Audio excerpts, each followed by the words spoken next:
नमस्कार, प्रणाम। कैसे हैं आप सब? एक बार फिर से आप सबके बीच नई अपडेट, नई न्यूज़ के साथ मैं हाजिर हूँ। भोजपुरी के रॉक स्टार कहे जाने वाले रितेश पांडे आए दिन हमेशा चर्चा में बने रहते हैं। इस बार उन्होंने एक अलग रिकॉर्ड बनाया है, 3 रुपया।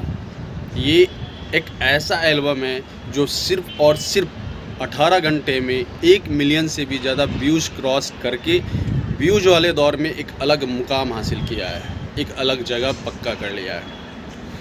मैं आज चर्चा करने वाला हूँ 3 रुपया पे। ये 3 रुपया जो है भोजपुरी का अब तक का ऐसा गाना है जो हमेशा माहौल में बना रहता है।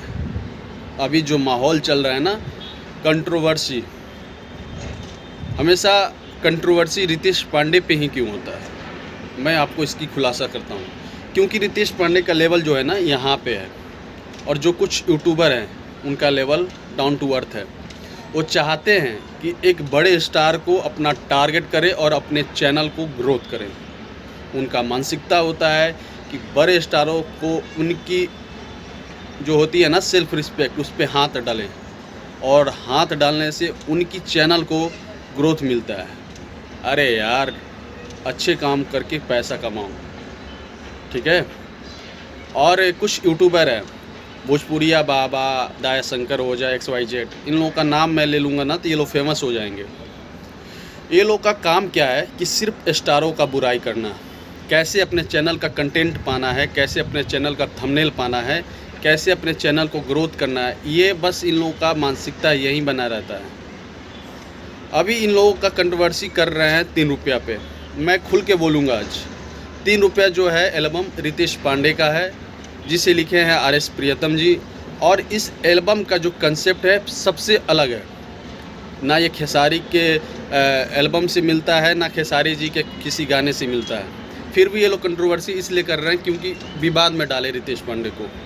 इन लोगों का मानसिकता यही है कि रितेश पांडे को बदनाम किया जाए। अरे यार, रितेश पांडे का लेवल यहाँ पे है यार, तुम्हारा लेवल डाउन टू अर्थ है। कैसे कुछ भी यार, कुछ भी करने से कुछ नहीं होता है। दूसरी बात, जो तुम बोलते हो ना 3 रुपये खेसारी लाल यादव का है, तो 3 रुपये खेसारी लाल यादव का नहीं है। ये टाइटल भी चेंज है, और इस एल्बम का जो गाना है वो आप एक बार सुन लें, ताकि आपका दिमाग का जो ये नस है ना खुल जाए, जो आपके दिमाग में कचड़ा भरा हुआ है ना वो निकल जाए। ये सबसे अलग है। ये सारे स्टारों से जो 2 रुपया गाना गाए हैं उनसे एक अलग कंसेप्ट के साथ रितेश पांडे का 3 रुपया है, ठीक है। और आप बोलते हो ना रितेश पांडे खेसारी लाल यादव का गाना चुरा कर गाते हैं, तो उनका स्टैंडर्ड इतना भी डाउन टू अर्थ नहीं है कि किसी का गाना चुरा कर गाएं। उनका स्टैंडर्ड कुछ अलग है। और आप जिस स्टार की बात कर रहे हो ना, उस स्टार की मैं बात करूं तो उन्होंने जब से महेश परदेसी और कृष्णा बेदर्दी का गाना गाना छोड़ा है ना, तब से उनका गाना हर एक गाना चोरी का है। चाहे वो सेटिंग करा के जा, या टेम्पू से लेकर हर एक गाना उनका जो है चोरी किया हुआ गाना है, छोटे कलाकारों का गाना है। मैं इस पे मुंह नहीं खोलना चाहता हूँ, लेकिन आप कुछ यूट्यूबर जो है ना, बस सिर्फ और सिर्फ एक ही स्टार की चमचागिरी कर सकते हो।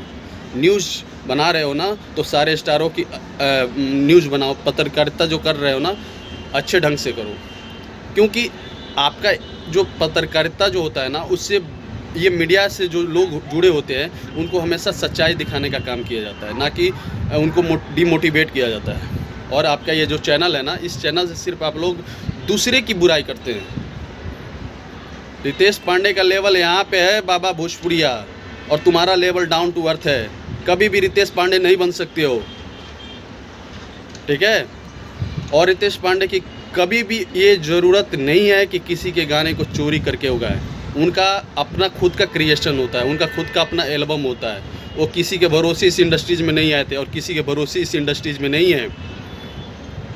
तुम जिसकी चमचागिरी करते हो उसकी चमचागिरी करो, मैं उस पर कोई कमेंट नहीं करूँगा। लेकिन अगर रितेश पांडे पे गलत अफवाह और गलत कमेंट करोगे तो मैं इस पर वीडियो बनाऊँगा और तुम्हारी हर एक नकाब को नाकाम कर दूँगा। भोजपुरिया बाबा न्यूज़ चैनल वाले यूट्यूबर, छोटी सी हो तुम, मत फौंको। रितेश पांडे एक ऐसा ब्रांड है जिन्होंने भोजपुरी में एक अलग रिकॉर्ड लाकर खड़ा किया, जिसे तोड़ पाना बहुत मुश्किल है, ठीक है। तुम्हारा जो स्टार खेसारी लाल यादव जी है ना, वो अच्छे गायक हैं, मैं इस चीज़ को मानता हूँ, बहुत अच्छे गायक हैं। लेकिन वो हमेशा किसी न किसी छोटे कलाकारों का ही गाना चुरा कर गाए हुए हैं। तो उनसे और रितेश पांडे का कंट्रोवर्सी मत कराओ। ये 3 रुपया का गाना, क्योंकि ये इंडस्ट्री जो है एक परिवार है और इस परिवार के अंदर नोक झोंक होता है, लेकिन तुम कुछ यूट्यूबर जो हो ना इस परिवार को तोड़ना चाहते हो। खेसारी लाल यादव भी रितेश पांडे के भाई हैं, रितेश पांडे भी खेसारी लाल यादव के भाई हैं, पवन सिंह से लेकर हर एक छोटा कलाकार हर एक कलाकार का भाई है। लेकिन तुम कुछ यूट्यूबर जो हो ना अपने कुछ व्यूज़ पाने के लिए हर एक कलाकार को बांट रहे हो, ठीक है। और रितेश पांडे आज तक एक ऐसा गायक है ना रितेश पांडे, जिन्होंने भोजपुरी में सैड सॉन्ग गाकर हिट हुए हैं। भोजपुरी में पहला ऐसा गायक है जिन्होंने सैड सॉन्ग गाकर अपने दर्शकों के दिलों और दिमाग पे अपना एक अलग जगह बना कर रखा है, ठीक है। वो अश्लीलता से दूर कर हैं, एकदम हटकर हैं। उनको ज़रूरत नहीं है कि वो किसी स्टार का गाना उठा कर गाए, लेकिन जब एक बड़ा स्टार किसी छोटे स्टार का गाना उठा कर गाता है ना, तो वो उसका लेवल डाउन टू अर्थ हो जाता है। उसका जो मार्क्स होता है, नंबर होता है, वो 0 हो जाता है।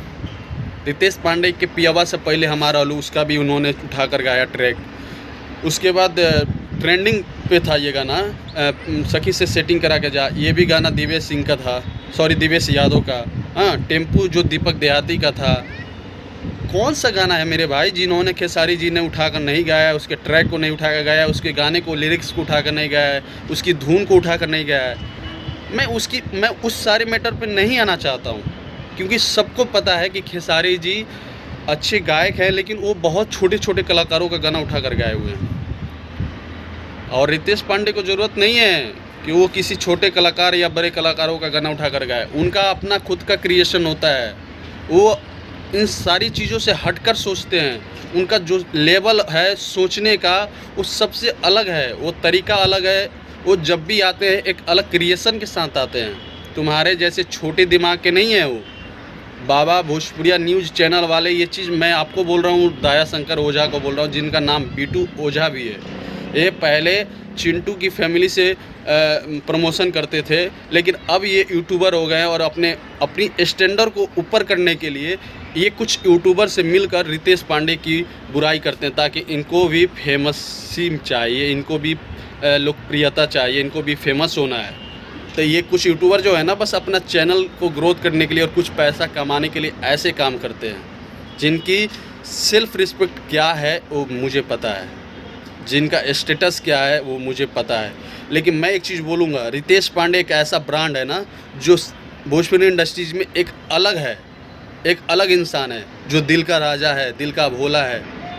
आप उसकी बुराई कर रहे हो, जिन्होंने 750 मिलियन व्यूज़ 750 मिलियन का रिकॉर्ड देकर भोजपुरी इंडस्ट्रीज को एक अलग मुकाम पर ले गया। आप उसकी बात कर रहे हो, जिन्होंने पियवा से पहले हमारा अलू का इतना बड़ा हिट गाना दिया, जिन्होंने जादू से चौकी टूट गली से लेकर जाए चंदा 200 मिलियन भोजपुरी का पहला साल सैड सॉन्ग है, जिन्होंने 200 मिलियन व्यूज़ क्रॉस किया है।